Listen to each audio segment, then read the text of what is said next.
हाँ भाई, नमस्कार सभी को, राम राम।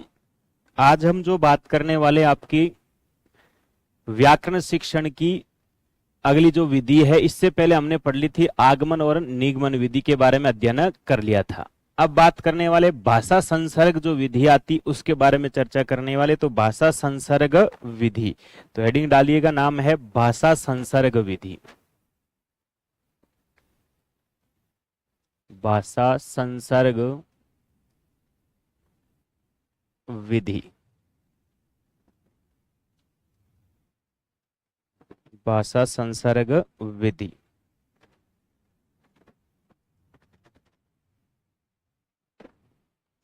देखो, सबसे पहले तो इसका शाब्दिक अर्थ क्या होता है।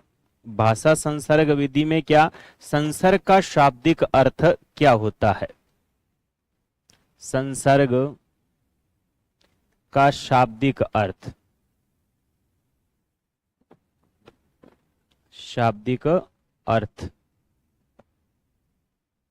और संसर्ग का जो शाब्दिक अर्थ होता है, जिसे हम कहते हैं सह, या कह सकते हैं साथ साथ। क्या नाम आता है? सह या साथ साथ होता है। ठीक है, तो संसर्ग का सब प्रश्न आ जाता है, संसर्ग का शाब्दिक अर्थ क्या होता है? सह या साथ साथ होता है, इसे हम कहते हैं संसर्ग। सह या साथ इसमें दिया जाता है, किसका संसर्ग प्रदान किया जाता है, वो सारी चीजें आगे आएगी।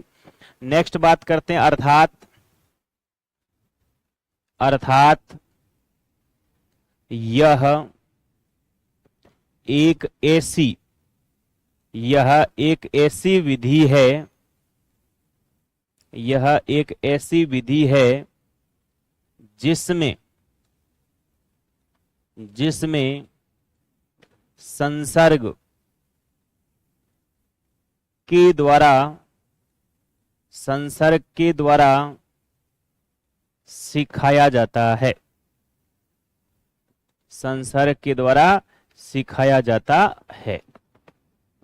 नेक्स्ट बात आती है इसमें भाई, इस विधि में, इस विधि में विद्यार्थियों को, इस विधि में विद्यार्थियों को भाषा विशेषज्ञों, भाषा विशेषज्ञों का संसर्ग, भाषा विशेषज्ञों का संसर्ग अर्थात साथ प्रदान किया जाता है, संसर्ग प्रदान किया जाता है।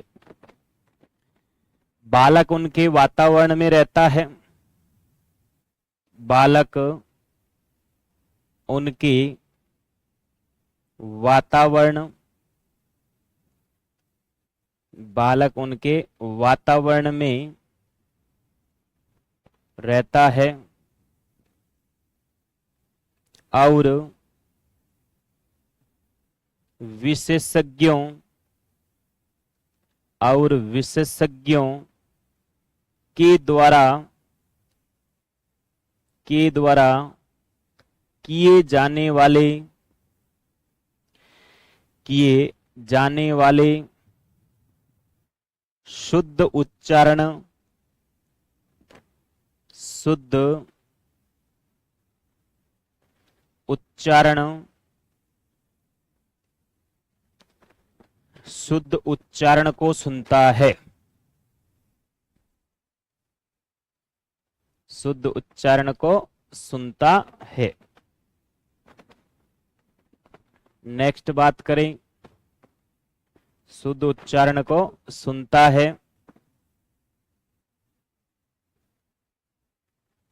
अगली प्रक्रिया में आता है, धीरे धीरे बालक, धीरे धीरे बालक, बालक भी उनके जैसी भाषा का, भाषा का अधिगम कर लेता है, अधिगम कर लेता है, यानी उनके वातावरण में रहेगा, धीरे धीरे वो भी सीख जाएगा। नेक्स्ट बात आता है, इस विधि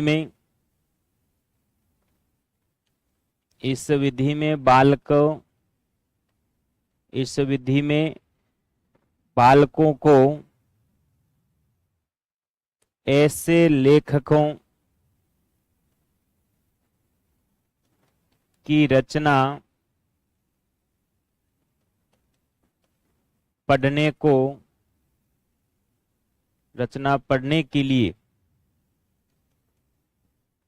के लिए दी जाती है, जिनका भाषा पर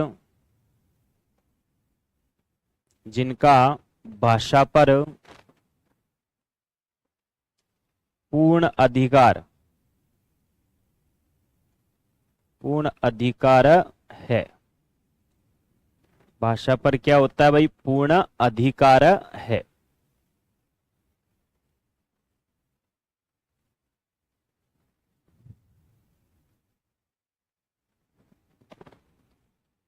देखो और भी बातें आएगी इसमें। वार्तालाप करने में जो मौखिक अभिव्यक्ति होती है वो शुद्ध होनी चाहिए, ऐसे लेखकों के संपर्क में बालक को रखना चाहिए। देखो पहली तो बात ध्यान रखना, संसर्ग का जो शाब्दिक अर्थ होता है, संसर्ग का शाब्दिक जो अर्थ हमारे सामने निकल के आएगा वो क्या होता है भाई? सह या साथ साथ होता है, सह या साथ। अब सह या साथ किसका मिलता है? अच्छे लेखकों का मिलता है, अच्छा वक्ताओं का मिलता है, उनके छात्र वातावरण में रहता है और धीरे धीरे क्या कर लेता है? उनके जैसा ही अधिगम कर लेता है, सीख लेता है। आप जैसे जिस वातावरण में रहते हो धीरे धीरे शब्दों को ग्रहण कर लेते हो और जन्मजात से यदि वहां पर रखा जाता है तो आप वैसी ही भाषा सीख जाते हो। तो इसी कारण ये इनका कहने का मत है कि अलग से व्याकरण नहीं सिखाई जाए, उनको दोषपूर्ण माना जाता है, साथ में ही क्या किया जाए? अध्ययन करवा दिया जाता है।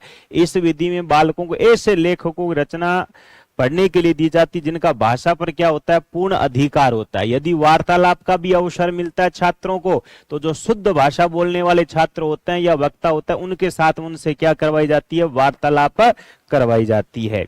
नेक्स्ट बात करूं मैं इसमें, अगली प्रक्रिया में आता है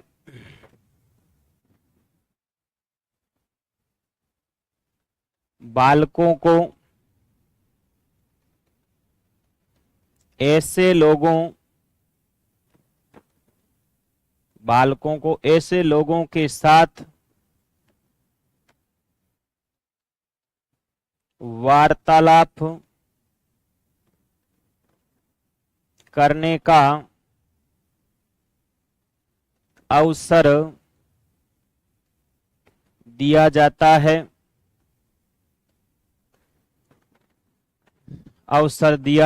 है, जो मौखिक अभिव्यक्ति में शुद्ध भाषा का प्रयोग करते हो। उनके साथ में क्या है? छात्रों की वार्तालाप करवाई जाती जो मौखिक भाषा की अभिव्यक्ति में क्या करता है? शुद्ध भाषा का प्रयोग करते हैं। नेक्स्ट बात आती है, अगली बात है कि इस विधि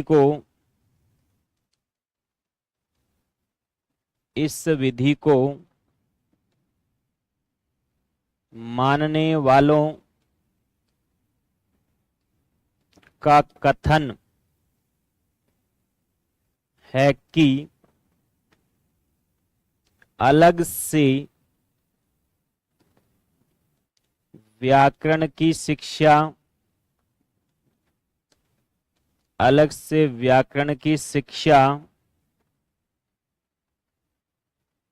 देना उपयुक्त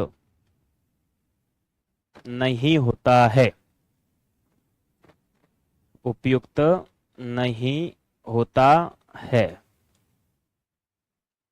वे व्याकरण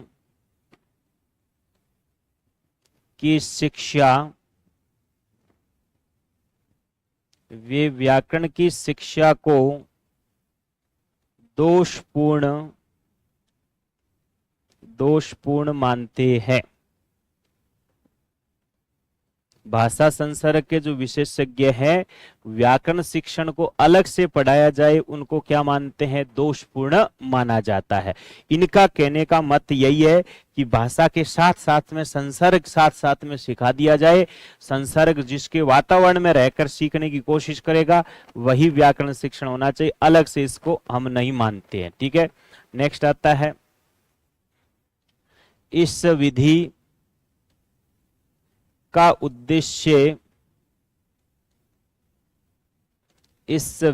उद्देश्य है कि बालकों को व्याकरण के बिना ही भाषा का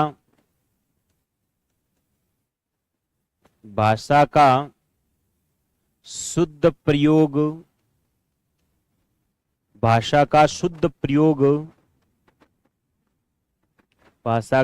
प्रयोग सिखाना होता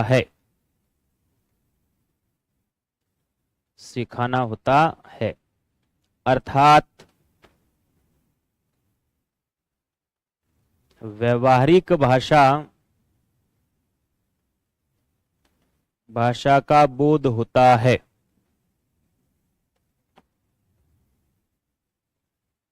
व्यवहारिक भाषा का बोध होता है, जिसको मैंने आपको कई बार कह दिया कि इसमें अलग से व्याकरण की शिक्षा नहीं दी जाती है। अलग से व्याकरण की शिक्षा देने वाले इसको क्या मानते हैं? दोषपूर्ण मानते हैं। और दोषपूर्ण कार्य हमेशा शुद्ध नहीं माना जाता। इनकी दृष्टि से कहा जाता है कि व्याकरण की शिक्षा के बिना ही आप क्या करो, इसको शुद्ध भाषा का प्रयोग सिखा दो। ये कहने का मत हमारा किसका है भाई? भाषा विशेषज्ञों का है। और भाषा विशेषज्ञों का तात्पर्य यहाँ पर हमारा यही निकल के आता है कि संसर्ग के द्वारा भाषा सिखाई जाए। अलग से हम इसे कोई विषय मानकर या अलग से हम इसको कोई प्रकरण या टॉपिक मानकर इसमें अध्ययन नहीं करवा सकते। यदि करवाना चाहते हो ऐसे, तो व्याकरण शिक्षण को क्या मानते मित्रों? दोषपूर्ण मानते। क्या मानते? दोषपूर्ण मानते। तो यही हमारी भाषा संसर्ग विधि थी। इसका शाब्दिक अर्थ क्या होता है? सह या साथ साथ होता है। और अर्थात यह एक ऐसी विधि है जिसमें संसर्ग के द्वारा सिखाया जाता है। इसमें विद्यार्थियों को भाषा विशेषज्ञों का संसर्ग प्रदान किया जाता है, उनके वातावरण में रखा जाता है और जैसी भाषा वो बोलते हैं उनका वो धीरे धीरे अधिगम कर लेता है। अच्छे लेखकों को पढ़ने का मौका मिलता है, उनके साथ में वार्तालाप करने का मौका मिलता है, जो शुद्ध अभिव्यक्ति का वाचन करते हैं, शुद्ध अभिव्यक्ति करते हैं उसके साथ। अब आती नेक्स्ट बात करते हैं इसमें, जिसका नाम है हमारे समवाय विधि। नेक्स्ट विधि आती है कौन सी भाई? समवाय।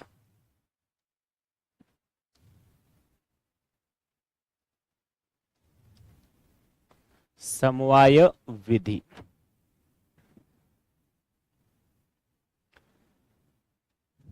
देखो, समवाय विधि की मैं बात करूं, समवाय का शाब्दिक अर्थ क्या होता है भाई?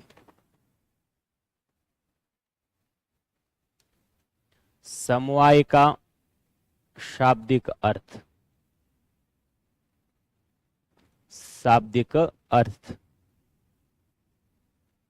समवाय का जो शाब्दिक अर्थ होता है वो होता है समूह या साथ साथ।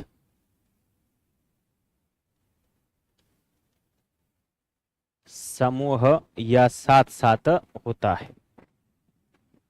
किसका शाब्दिक अर्थ पूछ रहा है आपसे? समवाय का शाब्दिक अर्थ पूछा जा रहा है। नेक्स्ट कहते हैं कि समवाय कहते किसे हैं भाई? तो समवाय कहते किसे? तो इस विधि में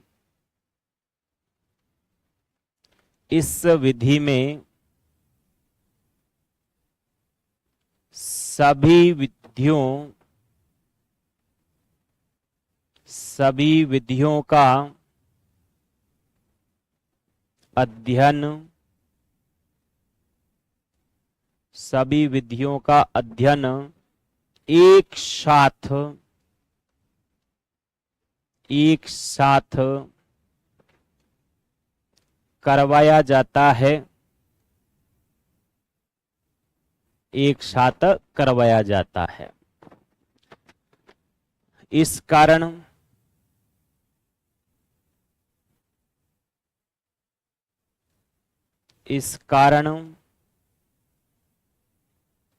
इसी संयुक्त या मिश्रित या समवाय विधि कहते हैं। समवाय विधि कहते हैं। क्या नाम रख दिया? संयुक्त, मिश्रित और समवाय विधि के नाम से जाना जाता है। इसके कहते समवाय विधि को अन्य किस नाम से जाना जाता है? तो अन्य नाम आ जाता है संयुक्त और मिश्रित विधि के नाम से भी इसको संबोधित किया जाता है। नेक्स्ट आता है यह विधि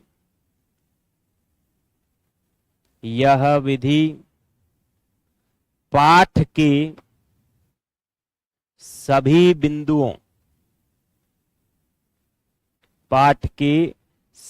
बिंदुओं को साथ लेकर चलने वाली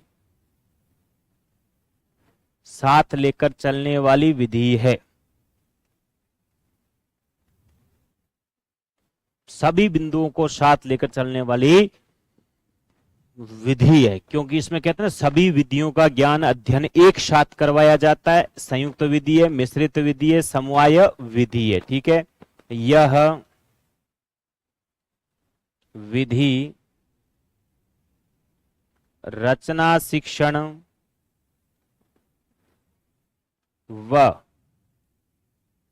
व्याकरण शिक्षण दोनों के लिए उपयोगी है। दोनों के लिए उपयोगी है। कौन सी विधि भाई? समवाय विधि। कौन सी है? समवाय विधि। ठीक है, ध्यान रखना, यह विधि पाठ के सभी बिंदुओं को साथ लेकर चलने वाली विधि है। यह विधि रचना शिक्षण व व्याकरण शिक्षण दोनों के लिए क्या है? उपयोगी है। कौन सी विधि? हमारी समवाय विधि। कौन सी है? समवाय विधि है। नेक्स्ट मैं बात करूं इसमें अगली प्रक्रिया में भाई, देखो अगली बात इसमें आती है आपकी, इस विधि में रचना, कहानी, गद्य, पद्य आदि की शिक्षा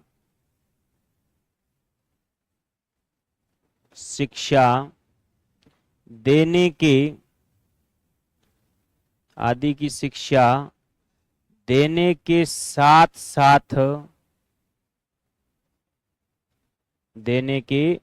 साथ साथ अवसर के अनुसार व्याकरण की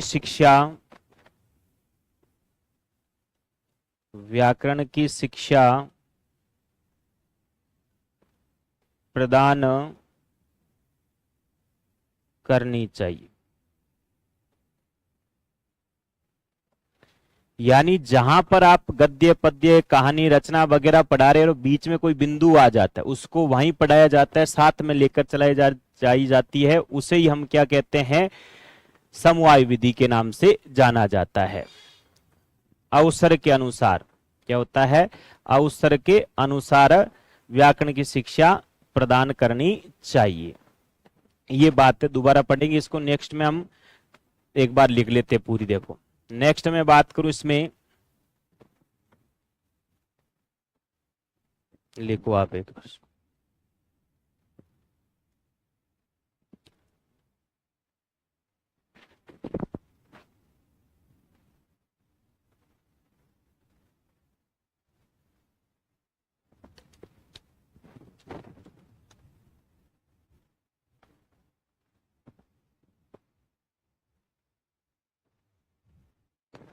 नेक्स्ट देखिएगा,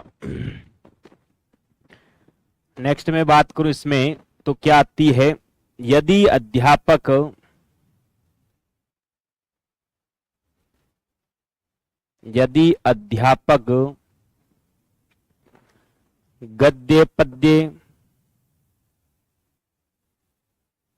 गद्य पद्य का पाठ पढ़ा रहा है और बीच में कोई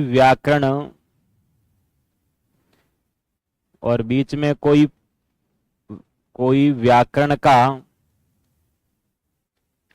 पद आ जाए,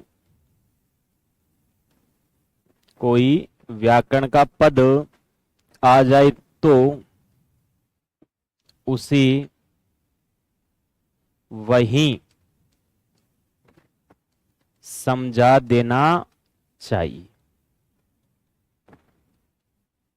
तो वहीं उसे समझा देना चाहिए। ठीक है, यह समझाता है, एक ही बात है, यानी बीच में कोई व्याकरण का पद आ जाता है, बिंदु आ जाता है, तो अध्यापक उसे वही समझा देता है या समझा देना चाहिए। नेक्स्ट आता है यह विधि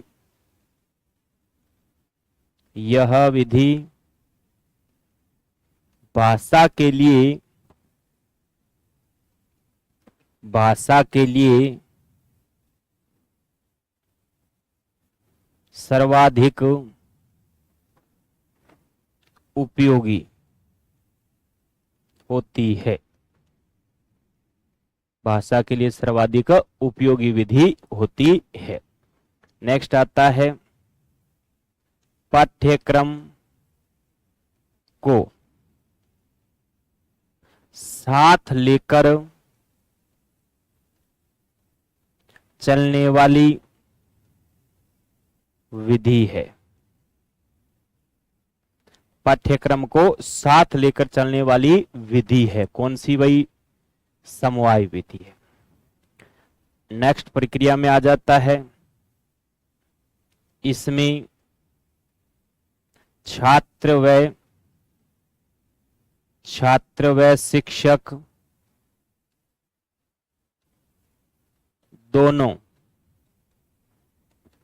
दोनों क्रियाशील रहते हैं तथा दोनों के मध्य अंतःक्रिया होती है। दोनों क्या रहते हैं? सक्रिय रहते हैं और दोनों के मध्य अंतःक्रिया होती है। यह विधि या इस विधि में छात्र मूल विषय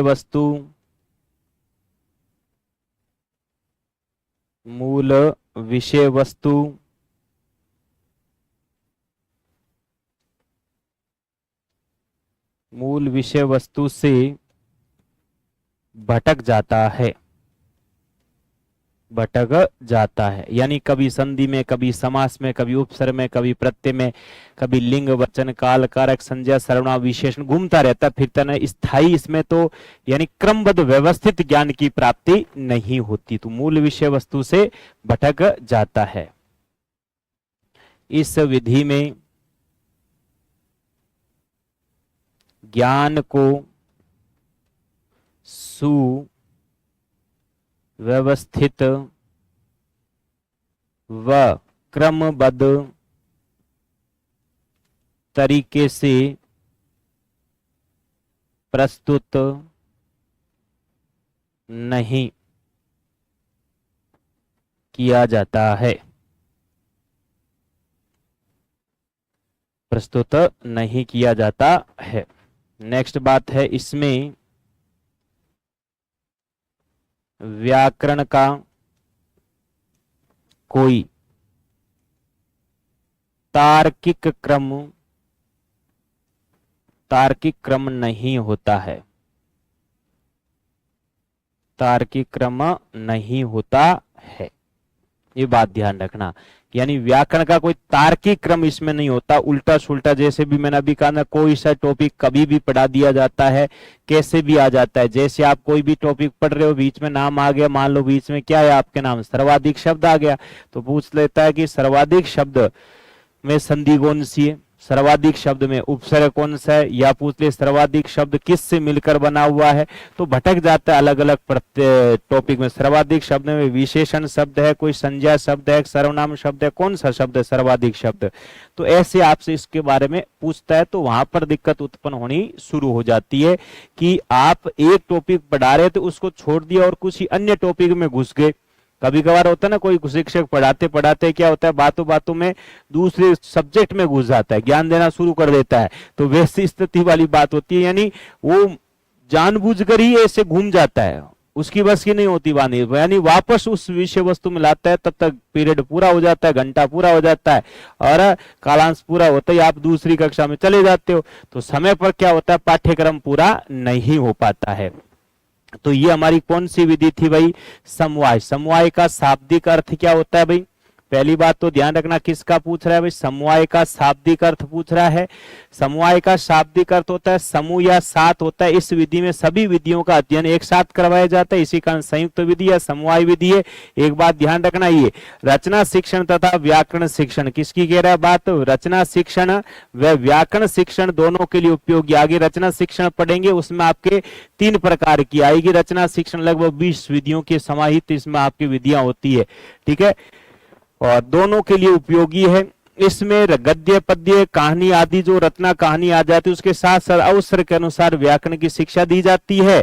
फिर आगे हमारे सामने यदि अध्यापक गद्य पद्य का पाठ पढ़ा रहा है और बीच में कोई व्याकरण का बिंदु आ जाता है, तो उसे वहीं समझा दिया जाता है। यह विधि भाषा के लिए सर्वाधिक उपयोगी, किसके लिए कह रहा है, भाषा के लिए सर्वाधिक उपयोगी है, और पाठ्यक्रम को साथ लेकर चलने वाली विधि है। दोनों इसमें क्या रहते हैं भाई, क्रियाशील रहते हैं, ध्यान रखना, क्या है, क्रियाशील रहता है छात्र व शिक्षक। नेक्स्ट आता है मूल विषय वस्तु से क्या हो जाता है, मूल विषय वस्तु से छात्र भटक जाता है, वह विधि कौन सी है, समवाय विधि है, और व्याकरण का इसका कोई तार्किक क्रम नहीं होता। उससे पहले हमने भाषा संसर्ग के बारे में पढ़ा कि संसर्ग का शाब्दिक अर्थ क्या होता है, सह होता है, साथ होता है, संसर्ग दिया जाता है, यानी भाषा विशेषज्ञों का संसर्ग दिया जाता है, जिसमें भाषा पर पूर्ण अधिकार होता है, वो उस पर क्या देते हैं, बल देते हैं, गति देते हैं, और उनकी देख रेख में छात्र सीखता है, अध्ययन करता है, अधिगम करता है। वही कौन सी विधि, हमारी भाषा संसर्ग विधि है। बालक उनके जैसा व्यवहार करना शुरू कर देता है। ये व्याकरण को अलग से पढ़ाना दोषपूर्ण मानते हैं, क्या मानते हैं, दोषपूर्ण मानते हैं। ये कह रहे हैं भाषा से ही छात्र को क्या करवाया जाए, व्याकरण सिखाई जाए, अलग से व्याकरण नहीं है, भाषा में ही आ जाएगी, सब कुछ सीखना है। तो ये कौन सी विधि होती है, हमारी भाषा संसर्ग विधि कहलाती, ठीक है मित्रों। तो ये हमने इसमें 2 विधियों के बारे में अध्ययन किया था, एक तो कौन सी विधि हमारी भाषा संसर्ग विधि, और दूसरी कौन सी है, समवाय विधि। तो एक बार आप इसको लिख लो, शुरू करना भाषा संसर्ग से। हाँ भाई, रोक के लिख लो इसमें। नेक्स्ट आपके ये है मौखिक अभिव्यक्ति वाली बात, ध्यान रखना भाई इसमें। उसके बाद में समवाय विधि आ गई, कौन सी है, समवाय विधि इसमें है।